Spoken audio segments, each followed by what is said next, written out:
जगदीश रोते हुए बोले, आपका ये उपकार मैं जीवन भर न भूलूंगा ठाकुर साहब, कभी न भूलूंगा। भानु तुरंत बोले, हमने आप पर कोई उपकार नहीं किया है काकासा, बल्कि विक्रांत से अपनी दोस्ती निभाई है। ये आपसे बहुत प्यार करते हैं और आपकी बहुत इज्जत भी करते हैं। जब ये आपके लिए हमसे मदद मांगने आए तो इन्होंने हमें बताया कि ये अपने परिवार को ये सच नहीं बताना चाहते कि आपको किसी ने किडनैप कर लिया है, क्योंकि अगर घर पर किसी को ये बात पता चल गई तो सब बहुत घबरा जाएंगे। इनके सामने अपना परिवार भी था और आपकी जिंदगी भी, इसलिए हमने इनकी मदद की। फिर भी बहुत बहुत शुक्रिया आपका, जगदीश बोला। तभी एक आदमी अंदर आकर बोला, रकम पूरी है। ये सुनकर माखन मुस्कुराते हुए बोले, तो ठीक है, छोड़ देते हैं इसे। विक्रांत छत से अपने काकासा के हाथ खोलने लगा तो माखन तुरंत बोला, रुको।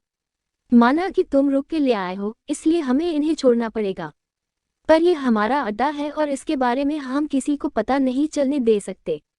तुम दोनों की आंखों पर पट्टी बांधकर तुम्हें फिर वहीं पहुंचा दिया जाएगा जहां से तुमको लाया गया था। और ये आपके काकासा, इन्हें भी 15 मिनट में माता की टेकरी के पास छोड़ दिया जाएगा। तुम दोनों इन्हें वहां से ले जाना, क्योंकि हम कोई खतरा मोल नहीं लेना चाहते। विक्रांत गुस्से में बोला, नहीं, मैं अपने काकासा को साथ लेकर ही यहाँ से जाऊंगा। भानु भी आगे आकर बोले, इन्हें बिना लिए हम यहाँ से हिलेंगे भी नहीं, और फिर आप लोगों का क्या भरोसा, अगर आपने रुपए लेने के बाद भी इन्हें नहीं छोड़ा तो। माखन मुस्कुराते हुए बोला, भरोसा तो थारे को मारे ऊपर करना पड़ेगा, क्योंकि थारे पास कोई और रास्ता ना है। हम लोग जुबान के पक्के हुए हैं, वरना कोई हमें फिरौती ना देवेगा। हम बस कोई खतरा ना चाहे हैं, इसलिए आप दोनों को हमारी बात माननी पड़ेगी, और अगर आप दोनों ने हमारी बात ना मानी तो आप तीनों में से कोई जिंदा बचकर यहाँ से ना जावेगा। जगदीश घबरा कर बोले, नहीं नहीं, ऐसा मत करना, जे लोग अभी चले जावेंगे। जगदीश तुरंत विक्रांत से बोले, बेटा तुम और ठाकुर साहब यहाँ से निकलो। ये कह तो रहे हैं कि मुझे टेकरी पर छोड़ देंगे। विक्रांत तुरंत बोला, पर काकासा हम इन पर भरोसा नहीं कर सकते, अगर इन्होंने आपको कुछ कर दिया तो। जगदीश मुस्कुराते हुए बोले, अगर इन्होंने मुझे जान से मार दिया तो मारी लाड़ो और थारी काकीसा की जिम्मेदारी मैं थारे को सौंपता हूँ। मैंने खुद अपनी मेहनत से जो भी जमीन जायदाद और रुपए पैसे जमा किए हैं, उसकी वसीयत बनवा कर वकील साहब के पास रख छोड़ दी है। मैंने मारी वसीयत के 2 बराबर हिस्से किए हैं, एक हिस्सा मारी लाड़ो प्रीति का और दूसरा हिस्सा मारे बेटे यानी कि थारा। ये सुनकर विक्रांत हैरान हो गया। सुमेर भी छिपकर सब कुछ सुन रहा था। जगदीश फिर से बोले, अगर मारे को कुछ हो जावे तो प्रीति का ब्याह किसी अच्छे पढ़े लिखे छोरे से धूमधाम से कर देना। उस हवेली और गांव के बाहर वाली जमीन के साथ कुछ और जमीन के कागजात भी वकील के पास रखे हैं, जो प्रीति के नाम पर जरूर है, पर वो हमारी ना है। वो जिसकी अमानत है उनके लौटते ही उन्हें दे देना। मैंने प्रीति को सब कुछ बता दिया है, वो थारे को सब कुछ समझा देवेगी। तू अपनी काकासा और मारी भाभीसा के साथ साथ अपने दादासा का भी ख्याल रखना। जगदीश की बातें सुनकर भानु ने उन्हें टोकते हुए कहा, काकासा आपको कुछ नहीं होगा, हमने इन्हें वो दे दिया है जो ये चाहते थे, तो इन्हें आपको छोड़ना ही होगा। चलो विक्रांत, अगर इन्होंने अपना वादा नहीं निभाया तो हम भी अपना वादा तोड़कर पुलिस को सब कुछ बता देंगे। बहुत बड़े बड़े लोगों से पहचान है हमारी, इन्होंने धोखा किया तो ये भी नहीं बचेंगे। ये सुनकर माखन अकड़कर बोला, हमने कहा ना कि हम अपने वादे से नहीं मुकरते। विक्रांत ठाकुर के काकासा सही सलामत घर पहुंच जाएंगे, पट्टी बांधो इनकी आंखों पर। माखन के इतना कहते ही एक आदमी विक्रांत और भानु की आंखों पर पट्टी बांधने लगा। सुमेर ये सारा ड्रामा अपने फोन में रिकॉर्ड कर रहा था। वो मन ही मन बोला, कमीना साला, जिसने इस पर इतना भरोसा किया, अपना बेटा समझकर अपनी आधी जायदाद इसके नाम कर दी, उसे ही धोखा दे रहा है। क्या पालेगा ये सब करके जब कुछ रहा ही नहीं। ठाकुर साहब की बातों में आकर इतना अंधा हो गया है कि उस राखी को बाजार में बेच रहा है, जिससे इसकी बहन ने इसके हाथ पर यह सोचकर बांधी थी कि ये उसकी रक्षा करेगा, पर ये तो अपनी ही बहन को एक ऐसे आदमी के हाथों बेच रहा है जो सिर्फ शादीशुदा ही नहीं है बल्कि 2 बच्चों का बाप है। तभी उसकी नजर बाहर आ रहे भानु और विक्रांत पर पड़ी। वो तुरंत छिप गया। बाहर आते ही भानु के एक आदमी ने उनकी पट्टी खोल दी। भानु विक्रांत के कंधे पर हाथ रखकर बोले, चलिए विक्रांत, अब हमें जल्द से जल्द टिकरी पहुंचना है। विक्रांत ने मुस्कुराने की कोशिश करते हुए हाँ में अपना सिर हिला दिया और भानु के साथ चल दिया, पर उसे जगदीश की कई बातें याद आ रही थी। वो मन ही मन बोला, जिस जायदाद को हासिल करने के लिए मैंने काकासा और प्रीति को धोखा दिया, वो जायदाद तो काकासा मुझे पहले ही दे चुके हैं। आदित्य बाबू ने हमसे बस उतना ही छीना है जितना प्रीति के नाम पर था, पर काकासा ने जो कुछ भी मेरे नाम किया है वो तो अभी भी मेरा ही है। उन्होंने अपनी कमाई में मुझे उतना ही हिस्सा दिया जितना कि अपनी सगी औलाद को दिया, और मैं उन्हें ही धोखा दे रहा हूँ। विक्रांत ये सब सोच ही रहा था कि तभी भानु ने उसके कंधे पर हाथ रखकर पूछा, क्या सोच रहे हैं विक्रांत साहब, अब तो आप अपने मकसद में कामयाब हो गए हैं। जमीन के 50 करोड़ आपको मिल चुके हैं, और आपके काकासा ने तो पहले ही आपको अपनी जायदाद का आधा हिस्सेदार बनाया हुआ था। आपसे बस वही छीना है जितना आपकी बहन के पास था, पर कोई बात नहीं, वो हम आपको दे देंगे। बस बदले में हमें आपकी बहन चाहिए। इस बार विक्रांत को उसकी ये बात अच्छी नहीं लगी, पर उसने खुद को संभाल लिया। दोनों नीचे गाड़ी के पास पहुंचे तो भानु प्रताप फिर से बोले, विक्रांत आप बस थोड़ी देर हमारा इंतजार करिए, हम बस 2 मिनट में अपने बच्चों से मिलकर आते हैं। विक्रांत ने बिना कुछ कहे सिर हिला दिया तो भानु तेज तेज कदमों से हवेली के अंदर चले गए। उनके जाते ही विक्रांत फिर से जगदीश और प्रीति के बारे में सोचने लगा। इधर सुमेर ने मौका देखकर भैरव को फोन किया तो भैरव ने तुरंत कॉल रिसीव करके पूछा, सुमेर कहाँ है तू प्लीज जल्दी हवेली से बाहर निकल, वरना तेरी जान खतरे में पड़ सकती है। मेरा शक सही निकला भैरव, काकासा यही है, विक्रांत और भानु ने ही ये सब किया है। सुमेर के इतना कहते ही भैरव हैरान रह गया। सुमेर फिर से बोला, हाँ भैरव, प्रीति से शादी के लिए हाँ करवाने का इनका मकसद पूरा हो चुका है, इसलिए अब ये काकासा को आजाद करने जा रहे हैं। ये सुनकर भैरव बोला, अरे तो फिर तू अब तक वहाँ क्या कर रहा है? जब वो खुद काकासा को छोड़ रहे हैं तो तुझे वहाँ रुकने की कोई जरूरत नहीं है। तू मुझे ये बता कि तू कहाँ है? मैं हवेली के अंदर आ चुका हूँ, अभी तेरे पास आता हूँ। सुमेर ने गुस्से में पूछा, तू पागल हो गया है क्या जरूरत थी तुझे अंदर आने की? मना किया था ना मैंने। भैरव प्लीज तू बाहर जा और जीप रेडी रख। ये लोग काकासा को टेकरी पर छोड़ने जा रहे हैं, हमें इनके पीछे जाना होगा, कहीं ये रास्ते में काकासा के साथ कुछ गलत ना कर दे, और फिर हमें काकासा को भी तो ठाकुर साहब और विक्रांत की असलियत बतानी है। भैरव 2 पल सोचकर बोला, ठीक है, पर तू जल्दी आ और प्लीज ठाकुर साहब के आदमियों से बचकर रहना। तू मेरी फिक्र मत कर, बस यहाँ से बाहर निकल, जा रहा हूँ। भैरव के इतना कहते ही सुमेर ने कॉल कट कर दिया, पर वो जैसे ही पलटा तो उसके पीछे भानु अपने आदमियों के साथ खड़े थे। भानु को देखकर सुमेर ने दूसरी ओर देखा, वहां भी उसके आदमी आकर खड़े हो गए। भानु मुस्कुराते हुए सुमेर की ओर बढ़े और उन्होंने सुमेर से पूछा, खुद को बहुत स्मार्ट समझते हो? क्या लगा था तुम्हें कि तुम हमारी हवेली में घुसोगे और हमें पता तक नहीं चलेगा? गलत हो, इस हवेली में सीसीटीवी कैमरे लगे हुए हैं जो हमारे फोन से कनेक्ट है। हम सिर्फ गांव में रहते हैं पर गवार नहीं है। तुम पर नजर तो हम मानपुर से ही रखे हुए थे, तो हमें पता कैसे नहीं चलता कि तुम हमारी हवेली में पहुंच गए हो? सब कुछ जानकर भी हमने हमारे आदमियों को चुप रहने के लिए सिर्फ इसलिए कहा था क्योंकि अगर शिकार खुद शिकार होने चला आ रहा है तो हम उसे पकड़ने की मेहनत क्यों करें? इतने बेवकूफ तो नहीं है हम। सुमेर गुस्से में उसे घूरने लगा, पर भानु तीखी सी मुस्कुराहट के साथ उसे देख रहे थे। वो अपने आदमियों से बोले, इसके दोस्त भैरव को भी ले आओ और दोनों को तब तक मत छोड़ना जब तक हमारी शादी इस आशिक की माशूका से नहीं हो जाती, समझे? सुमेर ने गुस्से में भानु का गला पकड़ लिया।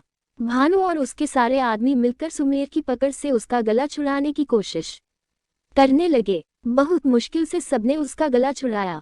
गला छूटते ही भानु गला पकड़कर खांसने लगे। सुमेर गुस्से में खुद को छुड़ाने की कोशिश करते हुए बोला, प्रीति को हासिल करने का सपना मत देख भानु, क्योंकि उसे हासिल करना तेरे लिए तेरी जिंदगी की सबसे बड़ी भूल साबित होगी। आज अगर मैंने उसे सच नहीं भी बताया तो भी वो कमजोर पड़कर तेरे सामने घुटने कभी नहीं टेकेगी। वो तेरी जिंदगी का नासूर बन जाएगी जो तुझे अंदर ही अंदर खोखला कर देगा और तू उस पल को कोसेगा जब तूने प्रीति को हासिल करने का ख्याल पहली बार देखा था। कुत्ते की मौत मरेगा तू, कुत्ते की मौत। सुमेर के इतना कहते ही भानु ने गुस्से में बहुत जोर से उसके गाल पर थप्पड़ मारा और बोले, प्रीति को अगर मैंने अपने पैर की जूती नहीं बनाया तो मेरा नाम भी ठाकुर भानु प्रताप सिंह नहीं। थप्पड़ मारा था उसने मुझे, अब उस थप्पड़ की गूंज वो सारी जिंदगी सुनेगी। वो हाल करूंगा उसका कि देखने वालों की रूह कांपने लगेगी, और हाँ, ये सब देखने के लिए तुझे भी जिंदा रखूंगा। जान से नहीं मारूंगा तुझे, वही बंद कर दो इसे और इसके दोस्त को, जहां इस आशिक की मासूका का बाप बंद था। भानु के आदमी सुमेर को ले जाने लगे। तभी ठाकुर साहब फिर से बोले, इस पर नजर रखना, ये भागने ना पाए और ठाकुर विक्रांत को ये पता ना चलने पाए कि ये हमारी गिरफ्त में है, क्योंकि अगर ये उससे मिलने में कामयाब हो गया तो उसकी अंतरात्मा को जगा देगा और विक्रांत हमारे लिए सबसे बड़ा खतरा बन जाएगा। वैसे भी आज अपने काकासा का इमोशनल ड्रामा सुनकर उसका दिल उनकी तरफ झुकते देखा है मैंने। अगर इसने विक्रांत से मिलकर उसे भाई बहन का रिश्ता याद दिला दिया तो वो खुद ये शादी रोक देगा। इसलिए इसका फोन ले लो और इसे ऐसे बांधना कि ठाकुर भानु प्रताप की पकड़ से निकलने में इसे सारी उम्र लग जाए, और अगर ये यहाँ से भागने की कोशिश करे तो इसके हाथ पैर तोड़ देना, लेकिन इसे जान से मत मारना, क्योंकि अभी इसे इसकी माशूका को हमारी पत्नी बनते देखना है, समझे। उसका एक आदमी जग्गू तुरंत बोला, आप फिक्र मत करिए ठाकुर साहब, आप जाइए, इसे हम संभाल लेंगे। माखन विक्रांत साहब के काकासा को लेकर निकल चुका है, इसलिए आपका टेकरी पहुंचना बहुत जरूरी है, वरना हमारा आगे का प्लान चौपट हो सकता है। इतना सुनते ही भानु सुमेर को घूरते हुए वहां से चले गए। उसके जाते ही जग्गू और उसके आदमियों ने सुमेर से उसका फोन छीना और उसे उसी गोडाउन में लाकर बांध दिया जहां जगदीश बंद थे। तभी कुछ लोग भैरव को भी वहां लेकर आ गए और उसे भी एक दूसरी कुर्सी पर बांध दिया। सुमेर गुस्से में चीखा, खोलो मुझे, तुम्हें क्या लगता है कि मुझे ऐसे बांध देने से मैं प्रीति तक नहीं पहुंचूंगा? तुम लोग चाहे कुछ भी कर लो, पर मैं प्रीति और काकासा को उस भानु की असलियत बताकर ही रहूंगा, समझे। उसकी बातें सुनकर जग्गू उसके पास आकर बोला, अगर तूने भागने की कोशिश की तो यहाँ से तेरी लाश ही बाहर जाएगी, समझा। बंद करो गोडाउन और यहाँ से चलो, गोडाउन और हवेली के चारों ओर नजर रखना। इतना कहकर जग्गू भी वहां से चला गया। उनके जाते ही कुछ लोगों ने गोडाउन बंद करके बाहर से ताला लगा दिया। भैरव गुस्से में सुमेर से बोला, कहा था मैंने कि यहाँ आना खतरे से खाली नहीं है, पर तू नहीं माना। अब देख फंस गए ना हम यहाँ, अब कैसे निकलेंगे? सुमेर गुस्से में बोला, वही सोच रहा हूँ। अरे तो जल्दी सोच, हमारे मरने या प्रीति की शादी हो जाने के बाद सोचेगा क्या? भैरव बोला। तो सुमेर गुस्से में उस पर भड़का, तू अगर अपना मुंह बंद रखेगा तो शायद मैं जल्दी कुछ सोच सकूं। सुमेर के इतना कहते ही भैरव गुस्से में उसे घूरने लगा और आगे कुछ नहीं बोला। इधर माखन जगदीश को लेकर टेकरी के पास पहुंचा। उसने अपनी जीप रोकी और जगदीश की बांह पर इंजेक्शन लगा दिया। जगदीश के हाथ बंधे थे। उन्होंने इधर उधर देखने की कोशिश करते हुए पूछा, ये तुम मुझे अब इंजेक्शन क्यों लगा रहे हो? अब तो तुम मुझे छोड़ने वाले हो ना? देखो तुम लोगों को अपने पैसे मिल चुके हैं, इसलिए अब मुझे जाने दो।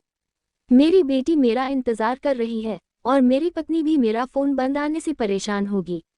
ये सुनकर माखन मुस्कुराते हुए बोला, तुम्हें छोड़ रहे हैं इसलिए ही तो बेहोशी का इंजेक्शन लगा रहे हैं। कहीं अगर तुमने मेरा चेहरा देख लिया तो तुम तो सीधे पुलिस के पास पहुंच जाओगे। खुद को बचाने के लिए अब हमें कुछ तो करना पड़ेगा ना। जगदीश अपने हाथ खोलने की कोशिश करने लगे, पर इंजेक्शन के असर से कुछ देर में वो बेहोश हो गए। उनके बेहोश होते ही माखन ने पहले उनके हाथ खोले और फिर उनके आंखों की पट्टी खोली। उसके बाद उन्होंने गाड़ी से झांककर इधर उधर देखा। जब उसे कोई नजर नहीं आया तो वो गाड़ी से उतरा। उसने जगदीश को भी गाड़ी से उतारकर एक छोटे से टीले पर लेटा दिया और फिर से अपनी गाड़ी में आकर बैठ गया। फिर उसने भानु को फोन लगाया। गाड़ी चला रहे ठाकुर साहब ने माखन का नंबर देखते ही फोन रिसीव करके पूछा, काकासा को इंजेक्शन लगा दिया या नहीं? भानु के इतना पूछते ही सोच में डूबा हुआ विक्रांत हैरानी से उन्हें देखने लगा।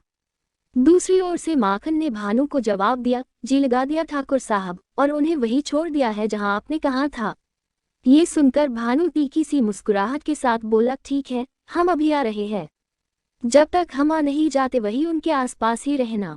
जी। माखन के इतना कहते ही भानु ने कॉल कट कर दिया। उनके कॉल कट करते ही विक्रांत उनकी ओर देखकर बोला, हमारा काम तो हो गया ठाकुर साहब, तो फिर काकासा को इंजेक्शन लगाने की क्या जरूरत थी? भानु ने गाड़ी दाएं मोड़ते हुए पूछा, अगर उन्हें इंजेक्शन लगाकर बेहोश नहीं करते तो क्या आपके काकासा हमारी शादी प्रीति से होने देते? ये सुनकर विक्रांत परेशान हो गया। उसे परेशान देखकर ठाकुर साहब फिर से बोले, सिर्फ बेहोशी का इंजेक्शन लगाया है, उसकी दो वजह है। पहली वजह हम आपको बता चुके हैं और दूसरी वजह आपकी बहन है। शादी के पहले अगर उनके बाबासा उनके पास सही सलामत पहुंच गए तो वो ये शादी करने में नाटक करेगी, और अब इस मोड़ पर आकर हम अपना खेल नहीं बिगड़ने देंगे। एक बार ये शादी हो जाए उसके बाद आपको इतनी दौलत मिलेगी कि आपकी साथ पुश्तें ऐश करेगी। विक्रांत कुछ नहीं बोला, वो बस जगदीश के बारे में सोच रहा था। उसे बचपन का वो लम्हा याद आ रहा था जब उसके बाबासा के इस दुनिया से जाने के बाद जगदीश ने उसे गले लगाकर कहा था, आज से थारे काकासा ही थारे बापूसा है, तुझे किसी चीज की कमी न होने देंगे। अपने काकासा की ये बात याद करके उसने अपनी आंखें बंद कर ली। आंखें बंद करते ही उसे ये याद आया कि उसकी काकीसा कैसे उसे और प्रीति को एक साथ गोद में बैठाकर खाना खिलाती थी। उसे ये भी याद आया कि जब बचपन में सुमेर प्रीति को मारा करता था तो वो कैसे भागकर सीधे उसके पास सुमेर की शिकायत लेकर आया करती थी, और वो तुरंत उसके साथ जाकर सुमेर की पिटाई किया करता था। ये सब सोचकर उसका गला भरा आया, पर उसने खुद को संभाल लिया। तभी भानु ने गाड़ी रोक दी। गाड़ी रुकते ही विक्रांत अपनी यादों से बाहर आ गया और उसकी नज़र टीले पर पड़े अपने काकासा पर पड़ी। वो तुरंत गाड़ी से बाहर आकर जगदीश की ओर दौड़ा और उसने अपने काकासा को अपनी बाहों में भरते हुए कहा, काकासा आप ठीक तो हो ना? कुछ तो बोलिए, मैं हूँ आपका विक्रांत, प्लीज आंखें खोलिए काकासा। विक्रांत को जगदीश के लिए इतनी फिक्र करते देख भानु को उस पर बहुत गुस्सा आया और वो मन ही मन बोला, इस विक्रांत की वजह से कहीं मैं अपनी जीती हुई बाजी ना हार जाऊं। इसे पता क्या चल गया कि इसके काकासा ने इसे अपनी जायदाद में बराबर का हिस्सा दिया है। उनके लिए इसके मन में प्यार जाग उठा है। कहीं अपनी बहन के लिए प्यार जाग गया तो मेरा सारा खेल बर्बाद हो जाएगा। मुझे कुछ तो करना होगा। भानु सोच में पड़ गया। अचानक उन्हें केसर का ख्याल आया और उनके चेहरे पर मुस्कुराहट आ गई। वो फिर से मन ही मन बोले, अब इनकी मां इन्हें अपने काबू में करेगी और ये खुद अपनी बहन का कन्यादान करेंगे। लेखिका कविता वर्मा।